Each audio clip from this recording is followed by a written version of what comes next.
संसद में संग्राम पर राजनीति भी चल रही है। विपक्ष लगातार सरकार को घेरने का प्रयास कर रहा है, तो गृह मंत्री अमित शाह से संसद में आकर जवाब मांगने पर भी विपक्ष अड़ा है। वहीं एजेंडे के हिसाब से मामले को नए नए राजनीतिक मोड़ भी दिए जा रहे हैं, जिसमें अब जिन्ना की भी एंट्री हो गई है।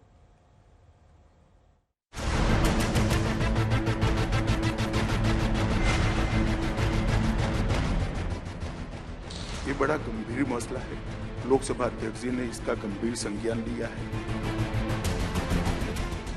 गृह मंत्री अमित शाह जी कम से कम पीएम साहब को तो सिखाइए।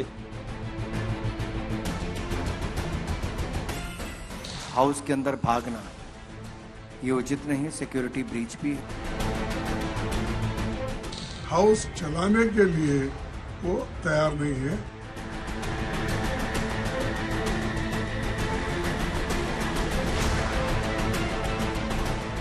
ब्रीच जरूर हुई है, बट इसके पीछे कारण बेरोजगारी है और महंगाई है। राहुल गांधी जी, आपको हुआ क्या है?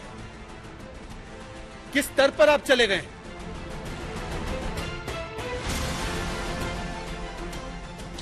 संसद की सुरक्षा में सेंधमारी की जांच जैसे जैसे आगे बढ़ रही है, इस घटना पर सियासत और तेज हो रही है।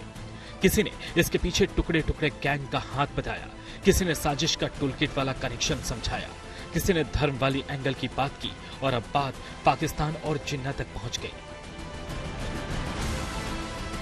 मेरे साइन पर कोई आ जाते असदुद्दीन ओवैसी एमपी के नाम पर, क्या हाल होता मेरा? क्या हाल होता भैया? आप जानते क्या हाल होता? और फिर अगर वो जो चार उसमें वो उनका नाम अगर अब्दुल होता, क्या होता फिर? ये भी तो देख लीजिए। तो यकीनन ये दिल्ली पुलिस की फेलियर है, इंटेलिजेंस की फेलियर है। अब ये सब होने के बाद बोलते कि इतने 4 दिन से मीटिंग कर रहे थे, फुलां कर रहे थे। अरे भैया, आपको पहले क्यों नहीं मालूम होता? पेगासस डाल देते आप उन लोगों में, सब में। ये आपकी नाकामी है। दिल्ली पुलिस की इंटेलिजेंस का एक बहुत बड़ा फेलियर है ये। जाकी रही भावना जैसी, प्रभु मूरत देखी तिन तैसी। उनके अंदर जिन्ना का जिन पैसा हुआ है। वो केवल मुसलमान देखते, और भारत सरकार के नजर में आतंकवादी की कोई जात और धर्म नहीं होता, वो आतंकवादी होता। उग्रवादी की कोई जात नहीं होती, उग्रवादी का कोई धर्म नहीं होता, हिंदू और मुसलमान नहीं होता। ये ओवैसी के लिए हो सकता है, ये कांग्रेस के लिए हो सकता है, ये टुकड़े टुकड़े गैंग के लिए हो सकता है, भारत की सरकार के लिए और लोकसभा के अध्यक्ष के लिए आतंकवादी। संसद की सुरक्षा पर सुलगती सियासत के बीच अब कांग्रेस नेता राहुल गांधी ने इसे बेरोजगारी और महंगाई से जोड़ दिया और इस बहाने केंद्र सरकार पर हमला बोल दिया। सुरक्षा ब्रीच हुई है, वो है, बट क्यों हुई? जो देश में सबसे बड़ा मुद्दा है, बेरोजगारी का मुद्दा, जो पूरे देश में उबल रहा है, मोदी जी की पॉलिसीज के कारण हिंदुस्तान के युवाओं को रोजगार नहीं मिल रहा है।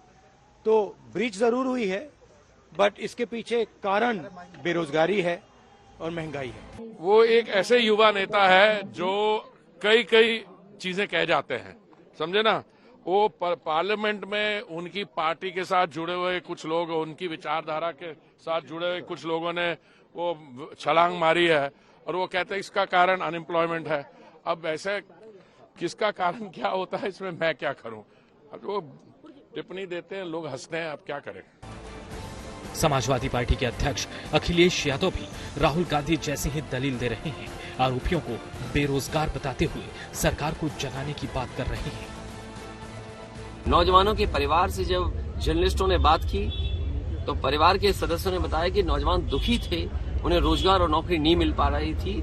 इसी वजह से गूंगी बहरी सरकार को जगाने के लिए वो नौजवान लोकसभा में कूद गए।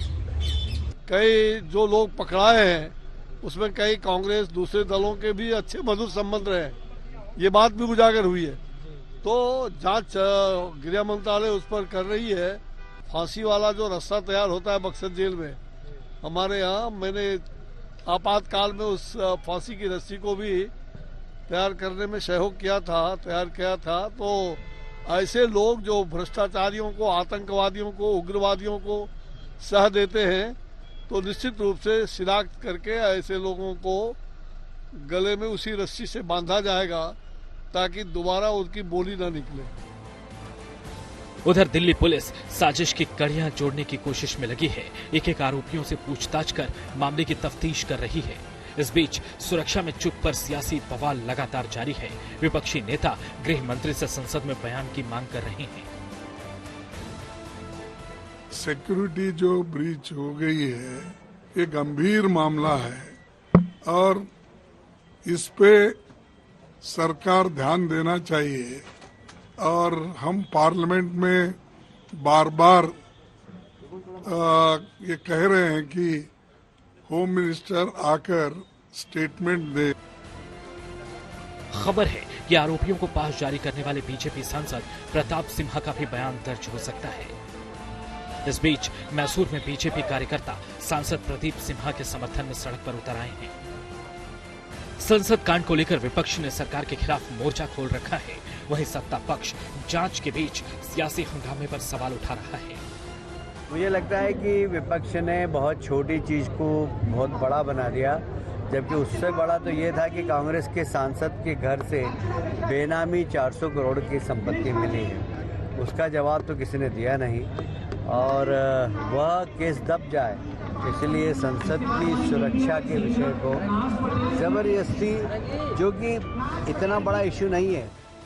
इस पूरे हंगामे के बीच गृह मंत्री अमित शाह पहले ही कह चुके हैं कि संसद की सुरक्षा की चुप पर राजनीति सही नहीं है।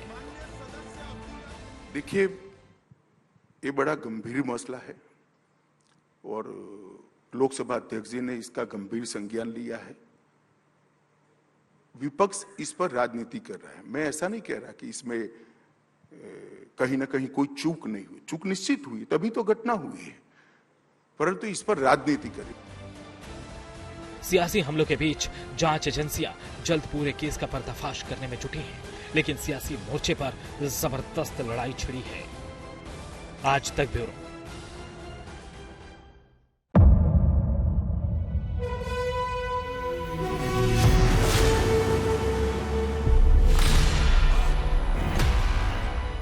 मुद्दों का मैदान, जिम्मेदारी लेंगे, तर्कों पर घमासान। क्या बताना चाहते हैं इस देश को? किससे किसकी ठनी, न्याय की नीति नहीं बनती है। किसने दी, किसे पटखनी? क्या सच है जिसको छिपाने की कोशिश? खबरों की दुनिया का सबसे बड़ा अखाड़ा दंगल देखे मेरे यानी चित्रा त्रिपाठी के साथ रोज शाम 5 बजे सिर्फ आज तक पर। ना पक्ष ना विपक्ष, ना लेफ्ट ना राइट, ना मिर्च ना मसाला, खबरों का बोलबाला, निडर निर्भीक सबसे सटीक स्पेशल रिपोर्ट सिर्फ आज तक पर। एयर रेड के ये सायरन समय समय पर आपको सुनाई देते। शौर्य की, भारत और चीन के बीच साहस की, सभी बाढ़ग्रस्त इलाकों का हवाई सर्वेक्षण किया है। सरोकार की, गाजीपुर में किसान से बातचीत, संघर्ष की, कश्मीर को आगे बढ़ना होगा, संयम की, भावनाएं भड़की या दंगे भड़काए गए, सवालों की, जनता के लिए, जनता के द्वारा, जनता की दस्तक। श्वेता सिंह के साथ सिर्फ आज तक पर। इस समय पूरी दुनिया में लोग कंफ्यूज्ड हैं।